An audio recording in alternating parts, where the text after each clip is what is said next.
You know, some books change your perspective, but this one has literally saved lives. Today, we're diving into the greatest salesman in the world. But what most people don't realize is that the incredible hope inside this book was born from the true story of its author's own absolute despair. Those were the words Og Mandino, the author, was thinking to himself at the lowest point a human can get. He'd lost everything, and he was standing on a cold street corner about to make a choice that he thought would end all his problems for good. I want you to just picture this for a second. It is a bone-chilling winter morning in Cleveland. Og Mandino, homeless, smelling of cheap wine, is just staring through a pawn shop window, and he's looking at a small handgun. He has just enough cash in his pocket, and he thinks to himself, that's it. That's the answer. So how in the world did he get here? I mean, this wasn't just a bad day. This was the catastrophic end of a 10-year slide from being a decorated American war hero to a man who had absolutely nothing left to lose. Just look at this timeline. It's a staggering fall from grace. In the 1940s, he's a genuine hero, flying 30 dangerous missions over Germany. But after the war, he just couldn't find his place. A decade goes by, and he's now a failing insurance salesman. His alcoholism got so bad it drove his wife and his daughter away. He's utterly, completely alone. $29. That was the price. The little yellow tag on that handgun in the window said $29. He had three $10 bills crammed in his pocket.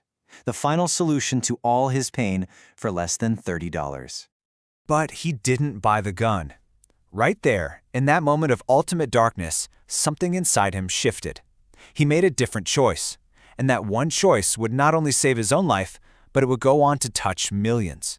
As the snow started to fall, he just turned away from the pawn shop.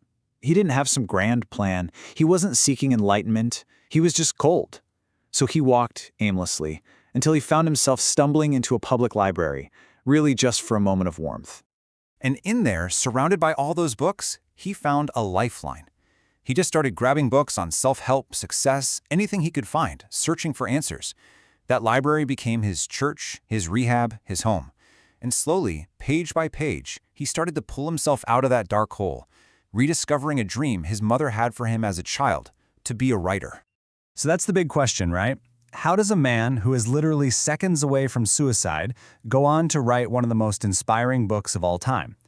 Well, the answer is hidden inside a simple parable that perfectly mirrored his own journey from failure to redemption. Okay, so the core of the book is this beautiful story about a poor camel boy named Hafid. All he wants in the world is to become a great salesman, and his master agrees to give him a shot, but he has to pass one very specific, very difficult test first. So here's the mission his master gives him. Take this one single, beautiful red robe.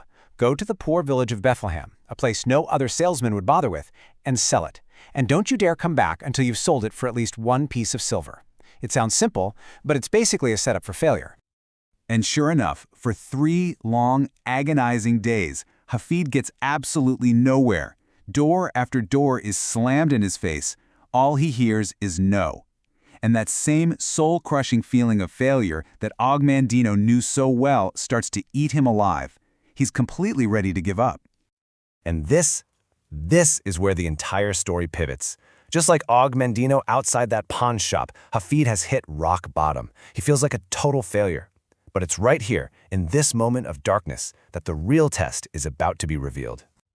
So on the 4th night, he's done. He's given up. Defeated, cold, and dejected, he finds a nearby cave to take shelter in for the night, his dreams of being a great salesman totally crushed. But he's not alone in there.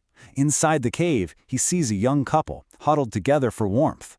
And lying at their feet is a tiny newborn baby, shivering uncontrollably, wrapped in nothing but its parents' thin, tattered rags. And in that instant, Hafid is torn. His head is screaming, "Sell the robe! This is your only chance to prove yourself!"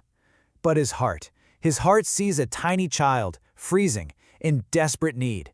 It's a choice between his own ambition and pure compassion.